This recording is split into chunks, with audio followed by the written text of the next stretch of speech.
AI won't destroy the economy. We've panicked about this before. Every generation thinks its new machine is the one that will finally ruin everything. Now it's AI. I've heard this story my whole life. Apparently, this is the invention that will destroy jobs, collapse the economy, hollow out human value, and leave the rest of us asking a chatbot why we are unemployed. Maybe. Or maybe this is simply what people always say when the future arrives before they feel ready. The pattern we keep forgetting. The printing press was feared because it would spread dangerous ideas, undermine authority, and flood society with too much information, which, to be fair, it did. It also spread literacy, democratized knowledge, accelerated science, and helped pull civilization out of the age when information moved at the speed of a horse. The steam engine and industrial revolution triggered deeper panic. The transition was genuinely ugly. Factory conditions were brutal. Skilled artisans watched their trades disrupted.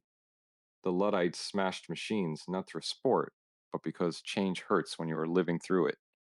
Yet mechanization eventually delivered rising productivity, falling costs, mass production, and living standards previous generations could scarcely imagine. Railroads caused panic too. People worried they would destroy local economies, centralize too much power, and even damage human health because no one was meant to travel that fast. Instead, railroads connected markets, accelerated trade, lowered shipping costs, and stitched whole countries into functioning economic systems. They did not destroy commerce, they expanded its reach.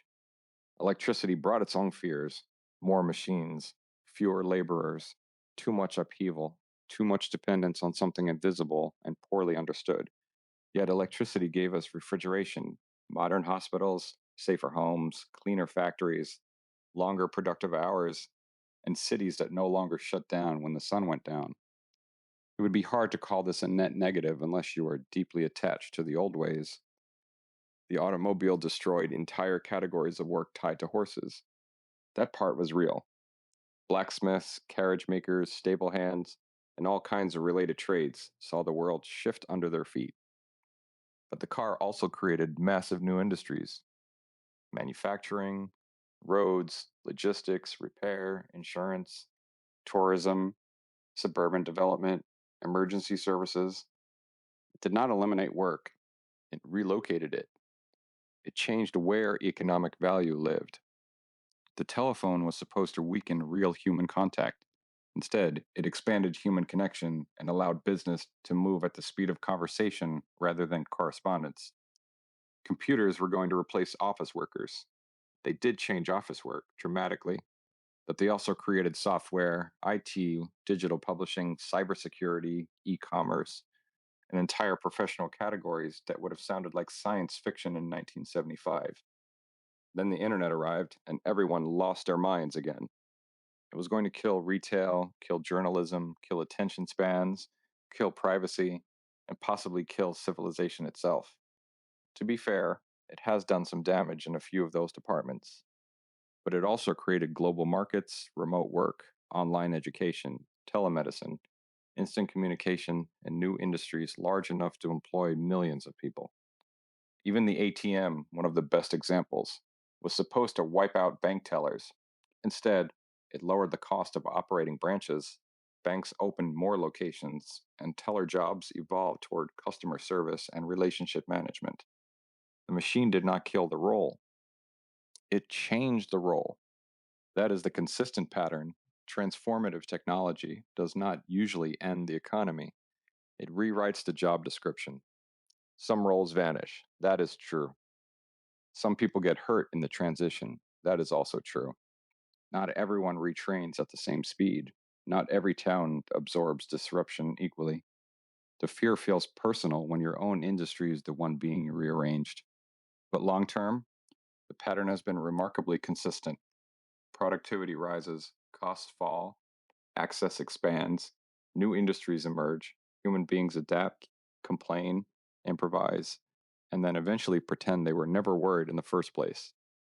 Why AI feels different? AI is different in one important way. Many previous technologies mainly replaced or amplified physical labor.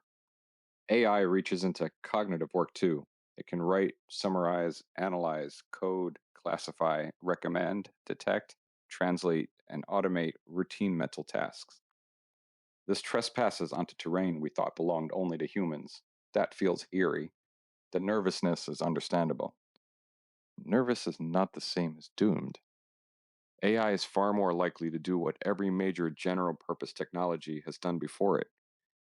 It will remove drudgery, amplify skill, lower barriers to entry, and create new forms of work we cannot fully map yet. Where human value moves next. AI is already removing drudgery from routine tasks and amplifying human skill. It helps draft reports, assist with coding, personalize education, streamline diagnostics, and handle repetitive analysis. This does not make humans obsolete. It compresses the mundane and shifts our value upward toward judgment, creativity, synthesis, strategy, taste, trust, and the art of asking better questions. That is where people will matter even more. The real danger is not that AI transforms the economy. Every important technology does that. The real danger is that too many people will waste energy predicting apocalypse instead of learning the new tools. Panic is understandable. It is also unproductive. History does not reward the people who cling hardest to the old map after the landscape changes.